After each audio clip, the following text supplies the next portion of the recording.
নমস্কাৰ বন্ধুসকল, আছাম ফাৰ্মিং চেনেললৈ আপোনালোক সকলোকে স্বাগতম জনাই এটা নতুন ভিডিঅ' লৈ আহিছোঁ। বন্ধুসকল, আজি ভিডিঅ'টোৰ জৰিয়তে আপোনালোক সকলোকে মই জনাব বিচাৰিছোঁ যে আমি লোকেল কুকুৰা, যিটো আমাৰ থলুৱা মুৰ্গী বুলি কয়, সেই মুৰ্গীটো পুহি আমি কেনেদৰে স্বাৱলম্বী হ'ব পাৰোঁ, বা মই আজি ক'ম আপোনালোকৰ 200টা মুৰ্গী, মানে কিছুমানে কি হয়, আপোনাৰ বাজেট বা কেপিটেলৰ অভাৱত খুব কমৰ পৰা ষ্টাৰ্ট কৰিব বিচাৰে, নহ'লেও আপোনাৰ যেতিয়া প্ৰথম ষ্টাৰ্টিং কৰা যায় যিকোনো এটা কাম, তেতিয়াহ'লে মানে আপোনাৰ এটা খুব কমৰ পৰা ষ্টাৰ্ট কৰিব বিচাৰে। কাৰণ কিয়নো আপোনাৰ যদি এক্সপিৰিয়েঞ্চ নাথাকে, কেতিয়াবা আপোনাৰ তাত লোকচানৰ সন্মুখীন হ'বলগীয়া হয়। সেই গতিকে আজি মই জনাই দিছোঁ আপোনাৰ 200টাৰ পৰা 200টা মুৰ্গী, মানে 200টা যদি আপুনি লোকেল মুৰ্গী পালন কৰে, তাৰ পৰা আপুনি কিমান লাভালাভ কৰিব পাৰিব। বন্ধুসকল, ইয়াত কিন্তু এটা কথা আছে, আপোনাৰ ঠাই ভেদে সকলো ঠাইতে একেই নহয় ৰেটবিলাক।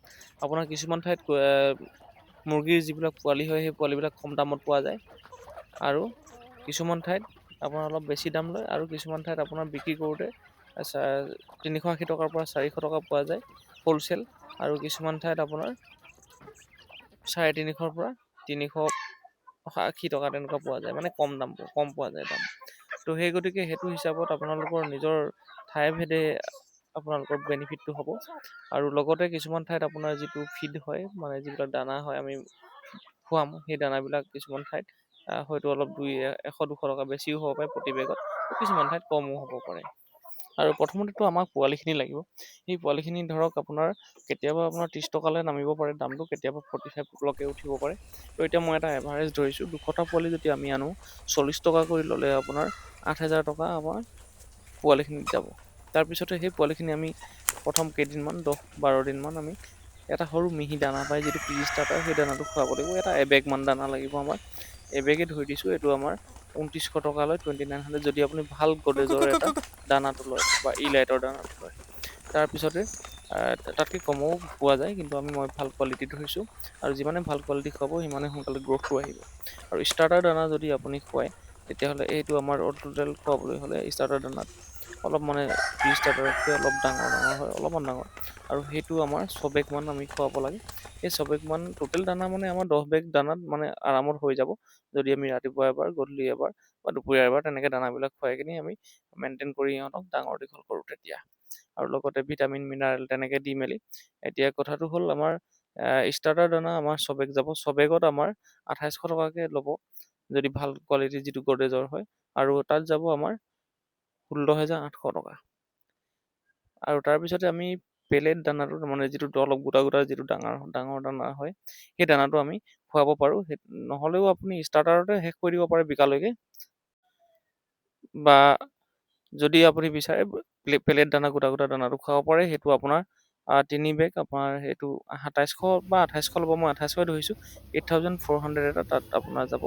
আৰু ভেকচিন যিটো আমি F1 দিব লাগে, বা সেইটো আমাৰ 70 টকা এটা যাব, মানে এটা ভেকচিনত আমি 2টা দিব লাগিব, তাত 200 মুৰ্গীৰ কাৰণে 140 টকা তাত যাব। গাম্বৰু ভেকচিনটোৰ কাৰণে আমাৰ 2টা লাগিব, 80 টকা কৰি, আপোনাৰ 160 ৰুপিজ। ৰাণীক্ষেত আকৌ বুষ্টাৰ এটা আমি দিব লাগিব 21 দিনত, সেইটো আমাৰ 80 টকা যাব, 80 মানে 160 টকা।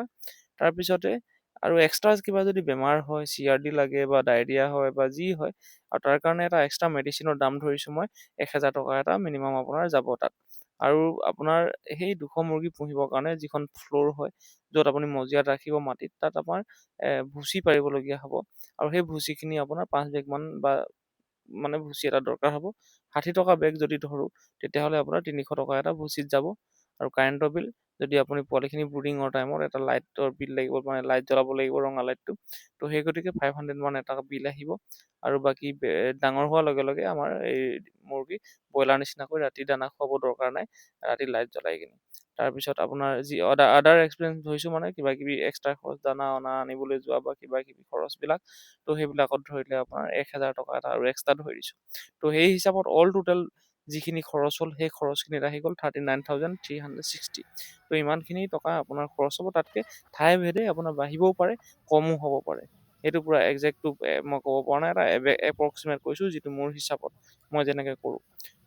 আৰু আপোনাৰ মৰ্টেলিটি সেইখিনি আপোনাৰ আহি যাব, পোহালৈকে 5% এটা মৰ্টেলিটি আহিব বুলি ধৰিছোঁ। লোকেল কুকুৰা ইমান মৰ্টেলিটি নাহে, ভালদৰে যদি আপুনি ৰাখে, আৰু আপোনাৰ 10টা মৰিলে বুলি ধৰিলোঁ, তাৰপিছতে আপোনাৰ 190টা বাচি যাব। 190টাত আপুনি সেই 4 মাহ বা 3.5 মাহ যিমান দিন পুহিলে আপুনি, মানে আপোনাৰ 3 মাহৰ পৰা 4 মাহ লাগি যাব আপোনাৰ 1 কেজি ওজন হ'বৰ কাৰণে।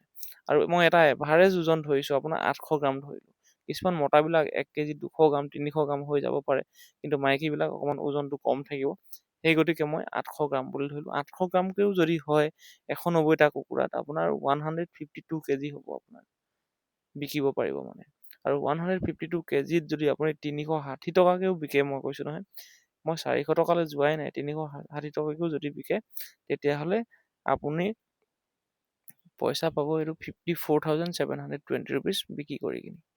তাৰপিছত আপুনি যিটো আপুনি যে খৰচ হৈছিলে 39,360, এইটো মাইনাছ কৰি দিলে 15,360 এটা, মানে 15,360 টকা এটা আপোনাৰ বেনিফিট হ'ব 200 কুকুৰাত, আপোনাৰ সেই 3 বা 3.5 মাহৰ ভিতৰত। আৰু যদি আপুনি 360 টকাকৈ বিক্ৰী কৰে, যদি 400 টকাকৈ বিক্ৰী কৰে, তেতিয়াহ'লে আপুনি ডাইৰেক্ট আপুনি 40 টকা এটা ইনটু কৰি দিয়ক, আপুনি মানে 152 কেজি 52 কেজিৰ লগত, মানে আৰু 6,000 টকা এটা বাঢ়ি যাব। তো তেনেকুৱাই কথাটো, যিমানে দামত বিকিব পাৰিব সিমানে প্ৰফিট হ'ব। আৰু কিন্তু মাৰ্কেটখন আপোনালোকৰ নিজৰ, আপোনালোকে মাৰ্কেটখন নিজেই বিচাৰিব লাগিব। আপোনাৰ কোনোবাই আপোনাক যে ঘৰত আহি কিনি মুৰ্গীখিনি লৈ যাব সেইটো নহয়। আপুনি হয়তো মাৰ্কেটত কথা পাতি বা বেপাৰীৰ লগত কথা পাতি তেখেতলোকক ঘৰলৈ মাতিবও পাৰে, কিন্তু আপোনাৰ সেই মাৰ্কেটখন আপুনি নিজেই উলিয়াব লাগিব।